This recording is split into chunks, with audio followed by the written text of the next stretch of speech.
Hey everybody, back at the shop today. Quick little update, wagon related. Had a buddy come up from Mississippi Saturday that I met on the internet. He was on his way to Virginia to pick up a car, and we did some wheeling and dealing, a little cash, a little trading around. And I got this big old hunk of metal here. Got a 371 and a Jetaway transmission out of a 60 Oldsmobile. Don't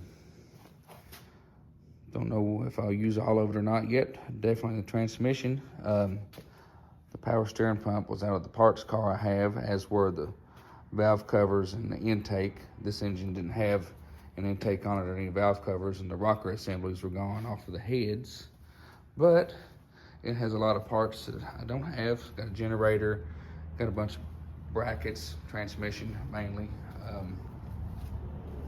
Big heavy son of a gun. I know the engine alone probably weighs about 700 pounds, and that's not counting this big old transmission on the back of it too. So I bet that's easily 1,000 pounds right there.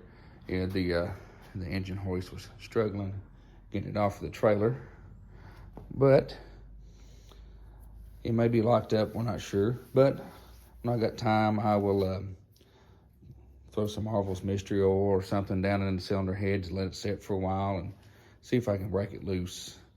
It doesn't have the crank bolt on it, so I have to get a crank bolt. The nail head doesn't either for whatever reason, so I need to get a crank bolt for it too.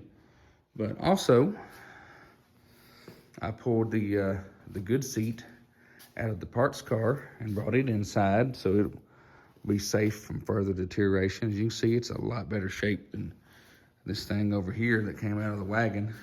I need to set that seat over in the parts car just to get it out of the way. Also, we did some beating and banging on the passenger fender here and got it kind of fairly close back to shape as far as I want to go with it, because any further and it's just, there's a brace that's in behind here. It goes all the way up and down, and it's hard to do any hitting there to get the shape back to it. But it's definitely closer to the shape that it should be from the factory than it was when it was caved in. I thought about throwing this fender on it and actually set it up there, but with that rust hole at the bottom, it just didn't look right. Maybe one day I'll fix that one so I got a good fender to stick on there. But next thing to tackle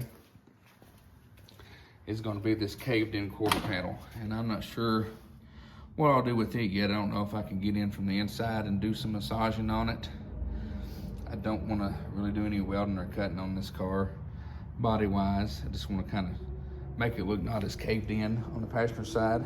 Luckily it's not the driver's side. I did finally get the last matching wheel on the car. That was a pain. My idiot self was sitting there running the impact on that wheel forever, and then I finally realized this car has reverse lug nuts on the driver's side, and luckily I didn't snap any of them off when I was trying to loosen them up and was actually tightening them. But finally got that taken care of. Not a lot been going on, you know, typical, busy with the 3 kids, busy with work, just running.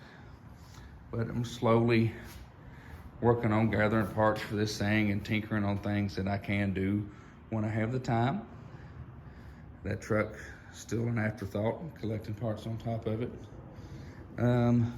Did get the forklift going and a bunch of junk back here. If you've noticed, that's why I actually have room to stick engines over here. Just put more junk in the corner, take some out, put more back in. That's what I do.